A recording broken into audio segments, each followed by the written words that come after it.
우리 하나님 말씀 보겠습니다. 하나님 말씀 출애굽기 4장 1절로 9절까지 말씀입니다. 하나님 말씀 출애굽기 4장 1절로 9절까지 말씀.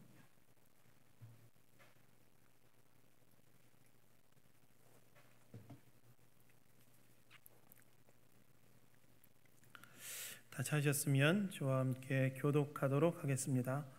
모세가 대답하여 이르되 그러나 그들이 나를 믿지 아니하며 내 말을 듣지 아니하고 이르기를 여호와께서 내게 나타나지 아니하셨다 하리이다.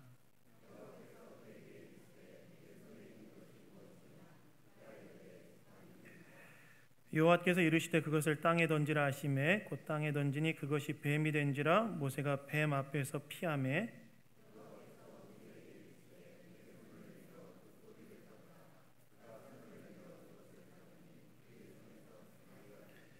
이는 그들에게 그들의 조상의 하나님 곧 아브라함의 하나님 이삭의 하나님 야곱의 하나님 여호와가 내게 나타난 줄을 믿게 하려 함이라 하시고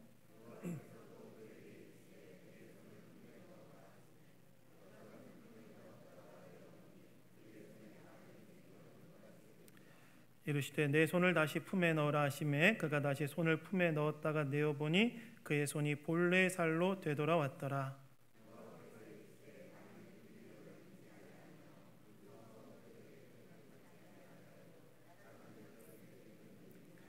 함께 하겠습니다. 그들이 이 두 적을 믿지 아니하며 내 말을 듣지 아니하거든 너는 나일강 물을 조금 떠다가 땅에 부으라. 내가 떠온 나일강 물이 땅에서 피가 되리라. 아멘. 사명자에게 필요한 믿음이란 제목으로 하나님 말씀 나누기 원합니다. 여러분, 예수님을 믿는 신자에게는 특별한 부르심이 있습니다. 어떤 부르심이 있을까요?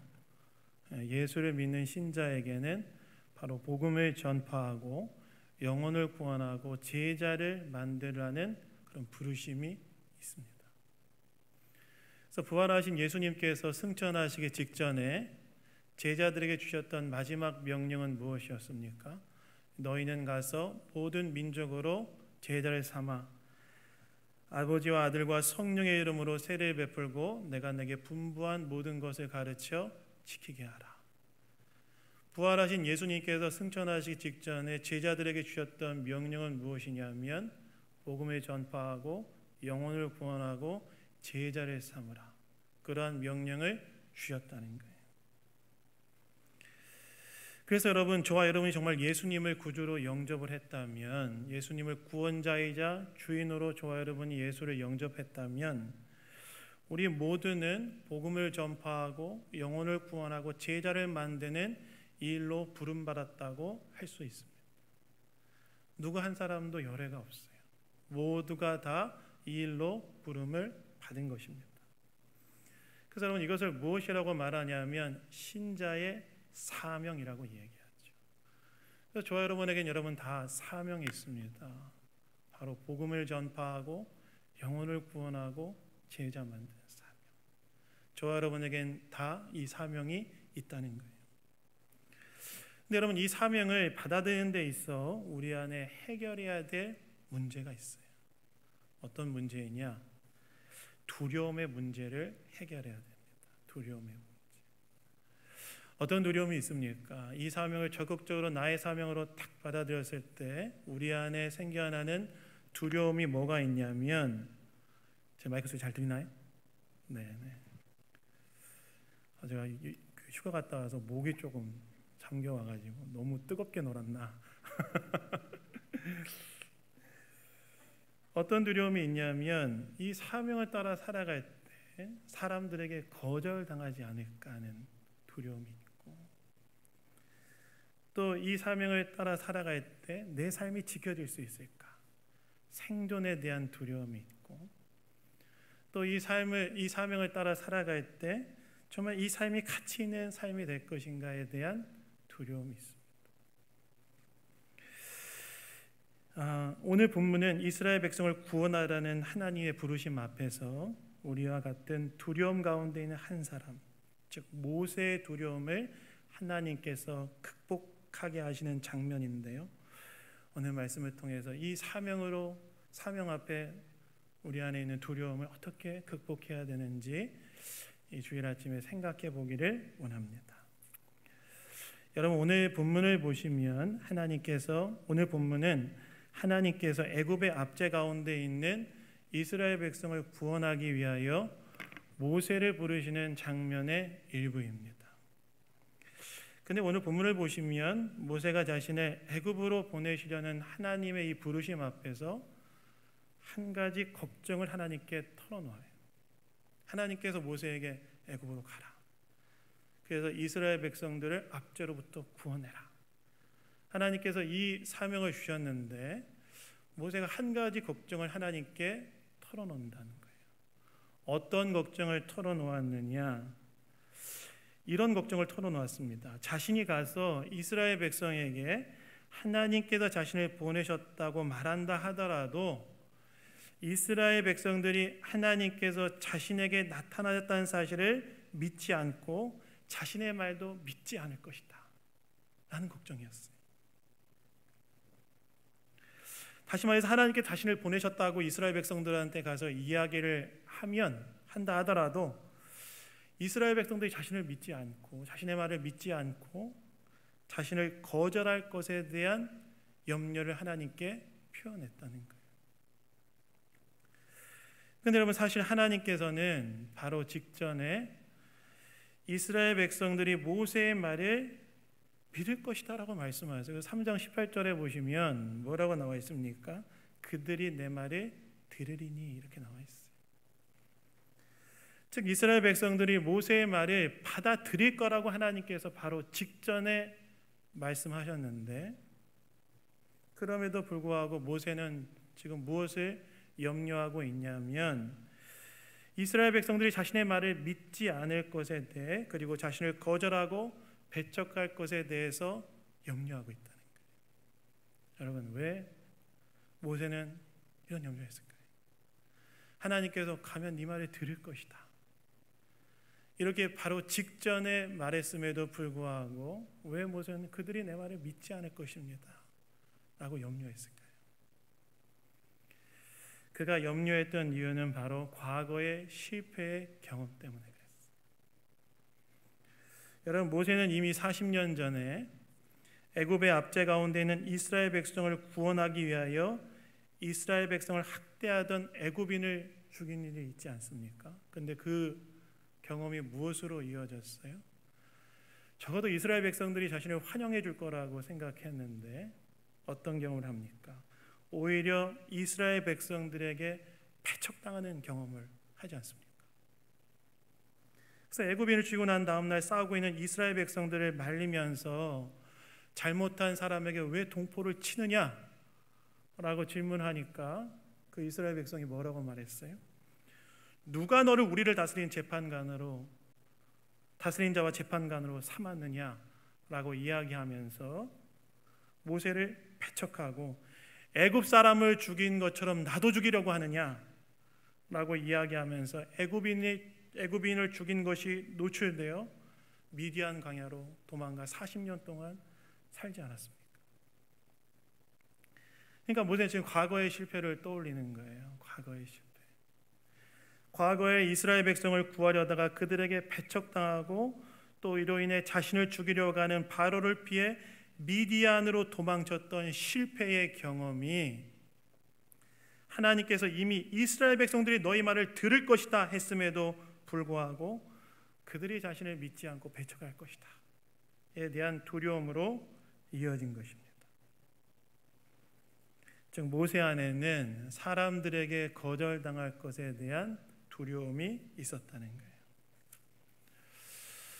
근데 여러분, 이렇게 모세가 이스라엘 백성들이 나를 거절할 것이다, 내 말을 믿지 않을 것이다 라는 것에 대한 두려움을 하나님께 표현하자 하나님께서 세 가지 이적을 통해 모세가 이 두려움을 극복하게 하시는데요. 첫 번째 이적은 무엇입니까? 지팡이가 뱀이 되고 뱀이 지팡이가 되는 이적이었죠. 여러분, 이 이적의 의미가 뭘까요? 지팡이가 뱀이 되고 뱀이 지팡이가 되는 이적. 이 이적의 의미는 무엇일까요? 여러분, 이 이적에는요 굉장히 상징적인 의미가 담겨져 있습니다. 여러분, 당시 뱀은요 뭘 상징했냐면 애굽의 왕권을 상징했습니다. 여러분, 혹시 투탕카멘의 가면을 보신 적 있습니까? 투탕카멘의 가면. 뭐 보신 분도 계시고 못 보신 분도 계시겠지만 그 외 이집트의 고대 왕족의 무덤에 관해서 발견한 가면이죠. 그래서 황금으로 되어 있고 아마 보신 기억이 있으실 겁니다. 근데 이 이마에 뭐가 하나 볼록 튀어나와 있는데 그게 뭔지 아십니까? 뱀입니다. 뱀. 그것뿐만이 아니라 최근에 이제 고고학자들이 뭘 발견했냐면 이집트의 고대의 왕족들의 관들을 보면 그 정도로 투탕카멘의 가면처럼 화려한 가면이 아니냐 할지라도 가면들을 발견했는데요. 대부분의 가면들에 뭐가 있냐면 요 꼭대기에 탁 뱀이 달려 있는 것을 발견했어요. 그 당시에 뱀은 뭘 상징했냐면 애굽의 왕권을 상징하는 거예요. 근데 그 지팡이를 던져서 뱀이 됐는데 그 뱀의 꼬리를 하나님께서 모세에게 잡으라고 하니까 다시 지팡이로 변하지 않습니까? 이 이적은 뭘 의미하는 이적이었냐면 애굽의 왕권은 하나님과 하나님께서 보내신 자, 즉 모세의 손안에 있다는 것을 상징적으로 보여주는 이적이었어요. 뱀의 꼬리를 탁 잡자기 지팡이로 변화되지 않습니까? 애굽의 왕권은 누구의 손안에 있다는 거예요? 하나님과 하나님께서 보내신 자 모세의 손안에 있다는 사실을 확인시켜주는 그러한 이적이었다는 거예요. 다시 말해서 하나님께서는 이스라엘 백성들이 하나님께서 자신을 보냈다고 믿지 않을 것이라는 두려움 가운데 있는 모세에게 첫 번째 이적, 뱀의 꼬리를 잡자 다시 지팡이로 변하는 이 첫 번째 이적을 보여주는 것을 통하여서 하나님과 하나님께서 보내신 자 모세의 손아래 애굽의 왕권이 있음을 이스라엘에게 확인시켜 주시기 위한 이적을 나타내게 하셨다는 거예요. 즉 자신이 거절당할까 봐 두려워하는 모세에게 하나님께서 그에게 나타난 것이 맞고 그를 통해 이스라엘 백성을 구원하시겠다는 것을 하나님께서 뱀이 지팡이가 되는 이적을 통해 이스라엘 백성들에게 확인시켜 주시겠다고 하신 것입니다. 즉 이스라엘 백성을 설득하는 것은 하나님께서 하시겠다는 말씀이시고, 그리고 너는 과거에 이스라엘 백성들에게 거절당하고 배척당한 것으로 인한 두려움 가운데 있는 모세를 향해서는 너는 그저 순종만 하라고 말씀하고 계시는 거라는 거예요. 그래서 여러분, 우리가 사명을 감당할 때 복음을 전파하고 영혼을 구원하고 제자를 삼는 이 사명을 감당하려고 할 때 사람도 역시 나를 거절하지 않을까? 그 거절감에 대한 두려움이 생길 때 어떻게 해야 되는가? 그들을 설득하는 것은 내가 아니라 하나님이 하시는 것이라는 사실을 믿고 나는 나의 자리에서 내가 해야 될 목 순종하는 일을 묵묵히 감당하시라는 겁니다. 다시 말해서 거절당할까 봐 미리 염려하지 말라는 거예요. 그것은 나의 몫이 아닌 것을 염려하는 거라는 거예요. 그들을 설득하는 일은 누가 하는 거라는 거예요? 하나님이 하시는 거라는 거예요. 나는 나의 몫을 감당하면 된다는 겁니다. 그래서 여러분, 우리가 복음을 전하고 영혼을 구원하고 제자를 만드는 일을 하려 할 때 우리 안에 반드시 있어야 되는 믿음은 무엇이냐? 사람을 설득하는 것은 하나님이 하십니다. 하나님의 주권을 온전히 인정하라는 거예요. 그리고 하나님 앞에서 나의 몫을 하면 된다는 것입니다. 많은 성도님들이 주변에 믿지 않는 분들과 교제를 하면서 복음을 전하는 경우가 드문 것을 봅니다. 그 중에 한 가지 이유는 무엇인가요? 거절에 대한 두려움 때문이죠. 그리고 관계가 불편해지고 깨질까 봐 두려워하는 겁니다. 특별히 오늘날 개신교에 대한 호감도가 떨어진 시대 속에서 과연 내가 예수님에 대해 이야기할 때 사람들이 어떻게 반응할까 두려운 거예요. 근데 여러분, 그것을 미리 염려하지 말라는 거예요. 사람들을 설득하는 것은 누가 하시는 거라는 거예요? 하나님이 하시는 것이고, 우리의 몫은 그 하나님의 주권을 인정하며 하나님께서 맡기신 사명에 순종하는 거예요. 그 여러분, 아무리 우리 시대가 어렵다 할지라도요, 내가 인격적으로 누군가에게 복음을 전하고 다가가면요, 사람들 나를 인격적으로 대합니다. 제가 신성동에 와가지고요, 신성동에 온 지가 벌써 1년 9개월 정도 되는 것 같아요. 많이 지났죠. 목요일마다 전도팀하고 같이 전도하러 나갔는데요, 제가 사람들 만나서 느꼈던 인상 뭔지 아십니까? 내가 사람들에게 인격적으로 다가가서 복음을 전하면요, 사람들이 나를 인격적으로 대한다.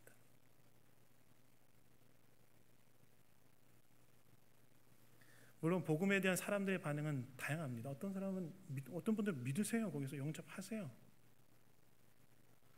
어떤 분들은 자기 믿지 않겠다 그래요. 그것에 대한 결정은 그분들의 몫이고, 내가 해야 될 몫은 무엇이냐? 내가 믿고 있는 나에게 주어진 사명을 묵묵히 감당하면서 복음을 전하는 일을 감당해 가는 거라는 거예요. 그런데 문제는 뭐냐면, 거절감에 대한 두려움으로 복음을 전할 생각조차도 우리가 때로 안 한다는 거예요. 복음으로 사람을 설득하고 회심하게 하시는 궁극적인 그 일은 하나님이 하시는 일이고, 그리고 믿음으로 난 입술을 떼야 된다는 거예요. 수원에 살 때 제 아내가 전도한 분이 한 분 계세요. 저희 첫째와 같은 유치원을 다니던 아이의 엄마였습니다. 그래서 아침에 되면 그분의 딸과 저희 첫째가 같은 곳에서 유치원 버스를 탔기 때문에 그 엄마들이 만날 수밖에 없었어요. 그래서 애들도 친구가 되고 엄마들 사이에도 이제 관계가 생겼는데, 제 아내가 그분에게 전도해야 되겠다는 마음이 생겨서 기도했고, 그리고 그분과 교제를 하다가 점점 그분이 하나님과 복음과 교회에 대한 마음이 열려서 나중에 교회에 등록하고 신앙생활까지 하시게 됐어요. 근데 만약에 거절감에 대한 두려움으로 입조차 떼지 않았다면 그분이 예수를 믿고 교회로 인도될 수 있었을까요? 물론 그분이 예수님을 믿게 된 결정적인 계기는 고난 가운데에서 자신의 한계를 직면하고 하나님께 나아가야 된다는 사실을 깨달았기 때문이죠. 근데 여러분, 그거는 누가 설득한 거예요? 하나님이 설득하신 것이죠. 우리가 해야 될 일이 있다는 거예요. 거절감에 대한 두려움, 그것은 사람을 설득하는 건 하나님의 일이고, 나의 일은 내가 감당하는 일에 복음을 묵묵히 전하는 것이다. 입술을 떼야 된다는 거예요. 그래서 입술을 떼십시오. 입술을 떼십시오, 여러분. 오늘 합의해서 오셨나 보네요. 아니면 이 타임이구나라는 걸 깨달으셨나? 그래서 거절감, 그거는 미리 염려할 문제가 아니라는 거예요. 그건 하나님이 하시는 일. 전에 미국에 갔을 때 어떤 분이 하시는 간증을 들었어요. 이분은 미국에 오기 전에 꼭 전도해야 되겠다는 마음이 생긴 친구가 있어서 그 친구에게 복음을 전했다고 합니다. 근데 그 친구가 믿었을까요? 안 믿었을까요? 안 믿었죠. 안 믿었어요. 그 친구가 복음을 전했는데 자기는 못 믿겠다. 그러고 난 다음에 수십 년이 지나고 난 후에, 미국에 들어온 후 수십 년이 지난 후에 어느 날 그 친구한테 갑자기 전화가 왔대요. 전화가 와서 대뜸 하는 말이 뭐냐면, 나 예수 믿게 됐다. 근데 너 어떻게 예수 믿게 됐니? 그러니까 뭐 여러 가지 사연을 얘기하는데, 그 중에 중요한 계기 중에 하나가 바로 수십 년 전에 지가 나한테 전도한 거, 그게 내 마음에 계속 좀 불편하게 하더라. 그리고 누군가가 날 전도해서 예수 믿게 됐다. 너무 기뻐서 너한테는 얘기해야 될 것 같아서 내가 전화했다. 우리가 뿌린 씨앗이 언제 어떻게 열매로 이어질지 모른다는 거예요. 근데 만약 거절감에 대한 두려움으로 입술조차 떼지 않는다면 무슨 일이 일어나겠습니까? 그래서 여러분, 입술 떼야 됩니다. 여기서는 안 하시게 하셨나? 입술을 떼야 됩니다. 근데 여러분, 예수님을 전할 때 우리가 뭘 말해야 되는가? 고민이지요. 많은 사람들이요, 예수님을 전할 때 뭘 전해야 되는지 상당히 고민합니다. 목사님처럼 뭐 물고기 전도법을 뭐 달달 암송하면서 이야기하는 것도 아니고, 여러분, 증인은 어떤 사람일까요? 여러분, 증인은요, 직접 보고 체험한 사람을 증인이라고 합니다. 그래서 여러분, 예수님을 전한다고 할 때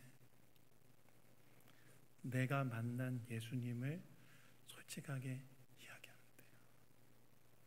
그렇게 교회로 데려오시면 복음은 제가 전하겠습니다. 복음은 제가 체계적으로 전하겠습니다.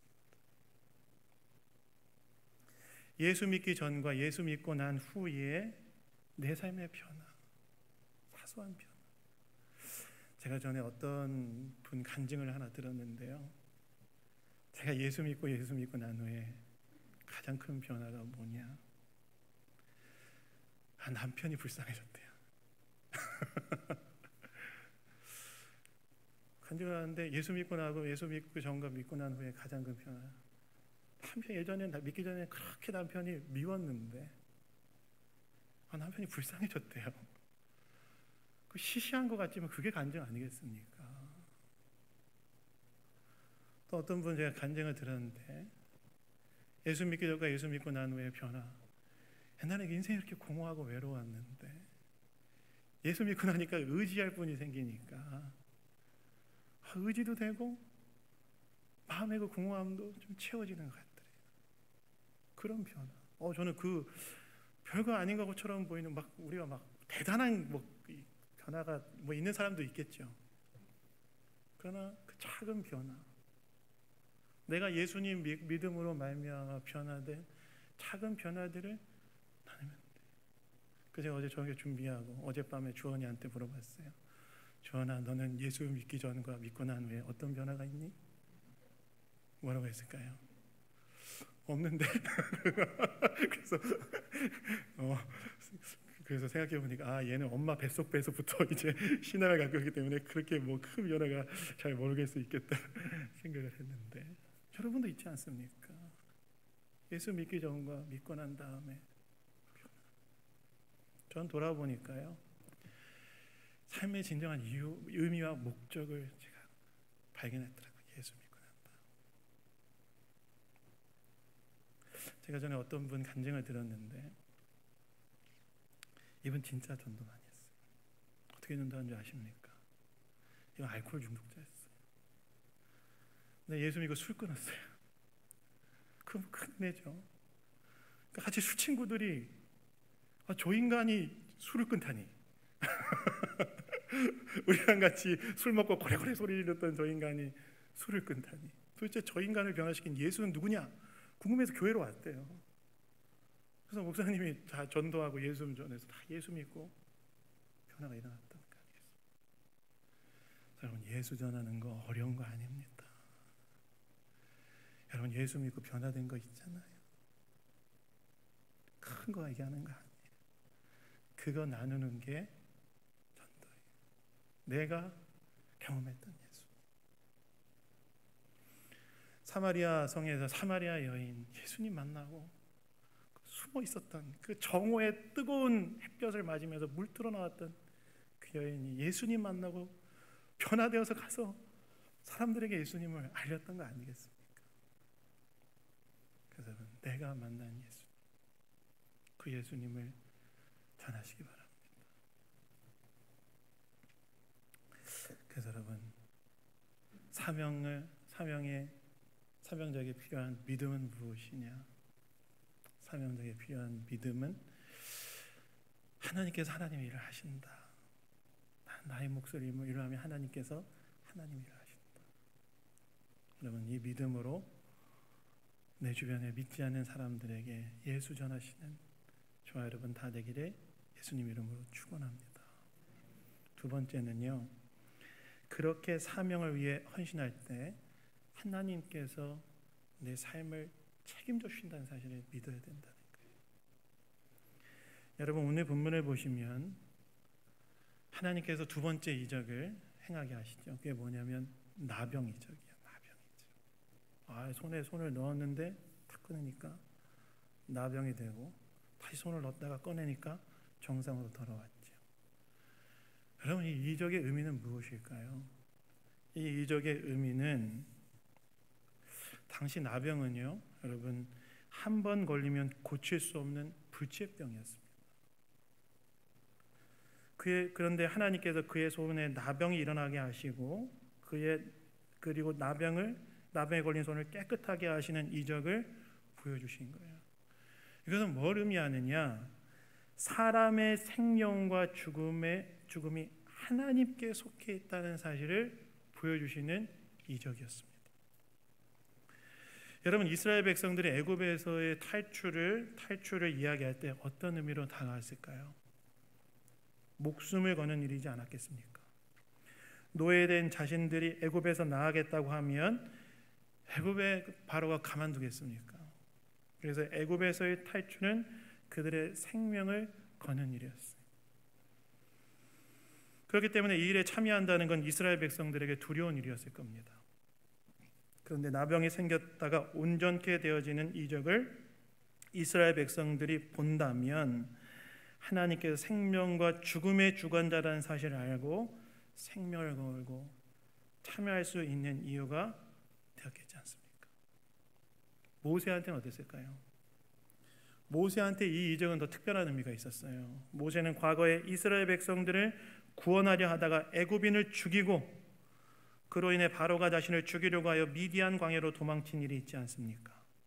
모세는 이스라엘을 구하려다가 죽임을 당할 뻔했다는 거예요. 근데 하나님께서 생명과 죽음의 주관자라는 사실을 확인시켜주는 이적을 행하시는 것은 무엇을 의미했냐면 하나님께서 이 사명을 감당할 때 그의 생명을 지켜주시겠다는 그런 의미로 받아들여지지 않았겠습니까?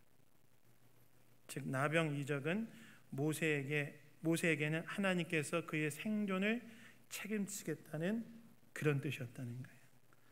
다시 말해서 나병 이적을 통해서 하나님께서는 모세에게 하나님의 생명의 주관자라는 사실을 하나님께서 생명의 주관자라는 사실을 알려주심을 통하여 그가 사명을 감당할 때 그의 생존을 하나님께서 책임지겠다는 사실을 분명히 하신 것입니다.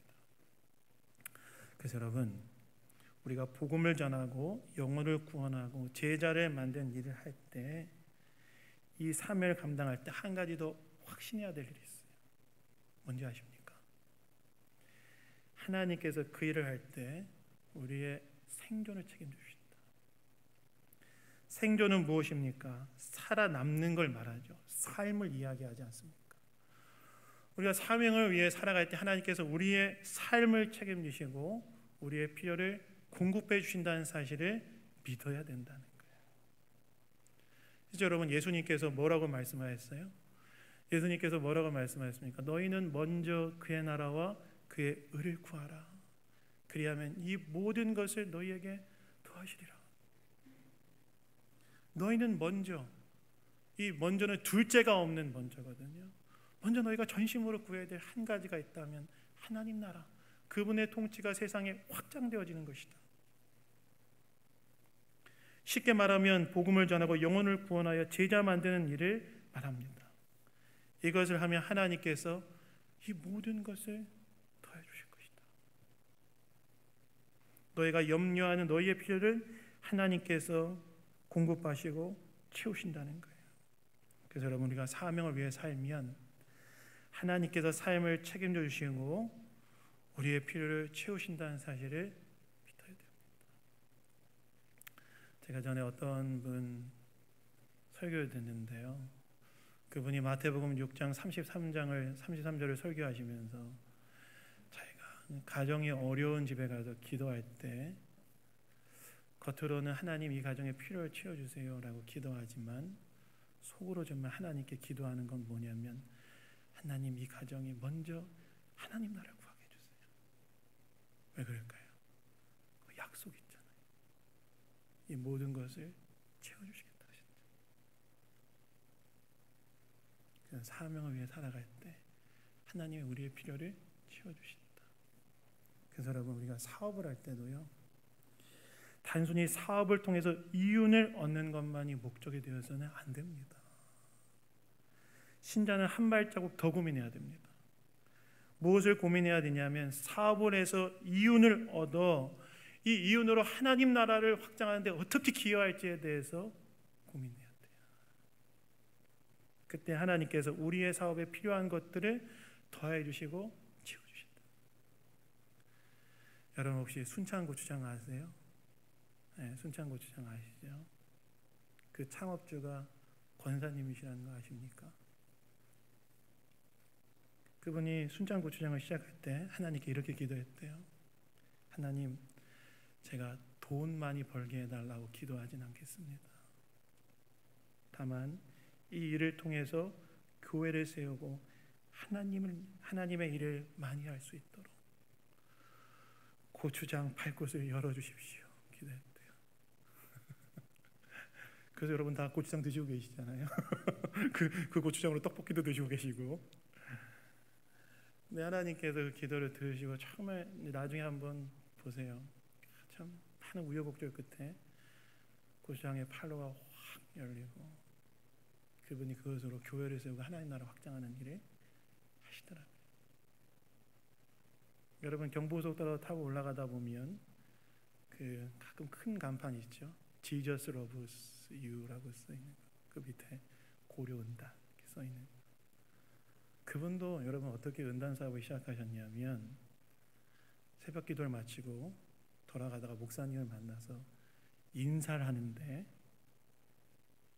오른쪽 주머니 여기에 있었던 담배가 툭 떨어졌더래요.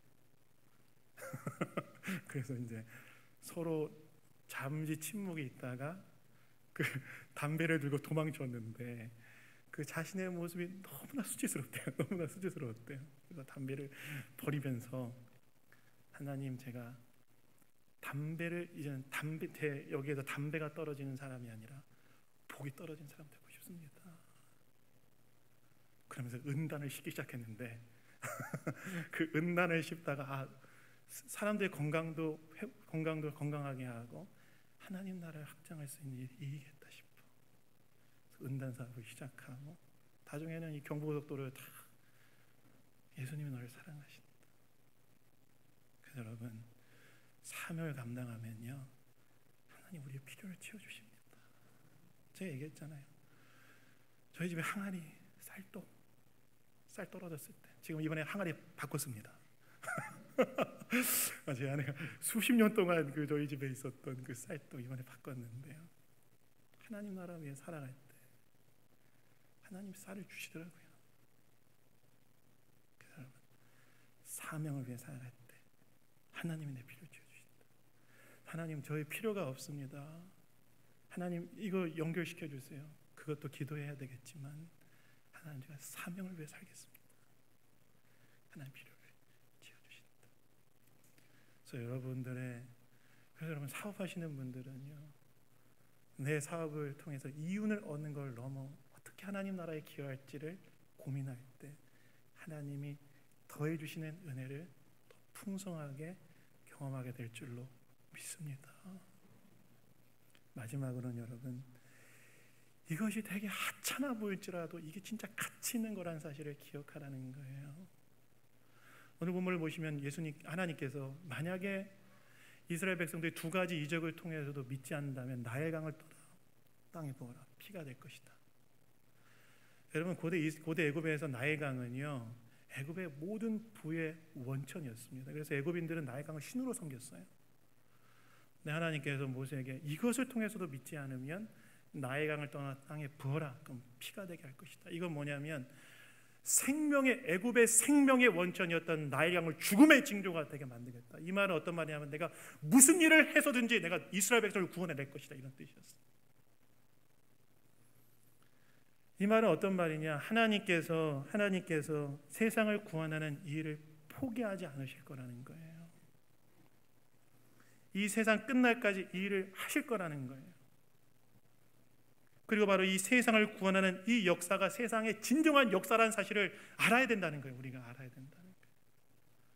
내가 복음을 전하고 복음을 전하기에 누군가를 섬기는 이 일들이 되게 하찮아 보이고 때로 거절당하기도 하죠. 제가 예전에 지하철 2호선, 서울의 지하철 2호선 타고 전도할 때 2호선 타고 이제 전도했거든요. 한 번 죽는 것은 사람에게 정하신 것이요 그 후에는 심판이 있을 것이다. 이런 얘기 제가 전도 이제 그 지하철에서 했는데 사람들이 저를 어떻게 봤을까요? 마물의 찢기처럼 봤습니다. 거절당할 때도 있죠. 그러나 여러분, 이 일이 진짜 진정한 역사 속에서 가치 있는 일이라는 거예요. 왜요? 세상의 진정한 역사는 누가 주도해가는 역사입니까? 하나님이 주도해가는 역사. 하나님의 역사는 뭐예요? 에베소서에 나와 있는 것처럼 하늘과 땅에 있는 모든 것을 예수 그리스도의 모여로 통일시켜 가시는 것이 하나님의 구원 역사 아니겠어요?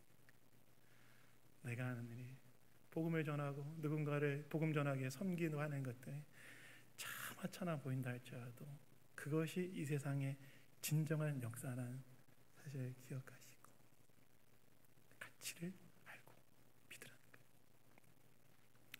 그래서 여러분, 저 여러분에는 사명이 있습니다. 어떻게 해야 될까요? 거절에 대한 두려움, 그건 내 몫이 아니에요.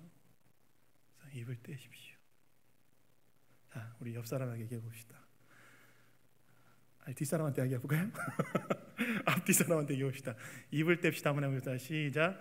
입을 뗍시다. 입을 뗍시다. 입을 뗍시다. 입을 떼십시오. 이거 크게 어려운 거 얘기하지 마시고 내가 예수 믿고 변한 거, 다 예수 믿었던 이게 좋더라. 교회로 데려오십시오. 복음은 제가 전할게요. 그게 낫겠죠? 물론 여러분 훈련 받으셔야 되겠지만,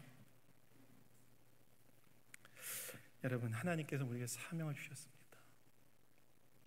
영혼을 구원하고 제자 만드는 사명을 주셨습니다. 그리고 우리를 세상에 보내십니다.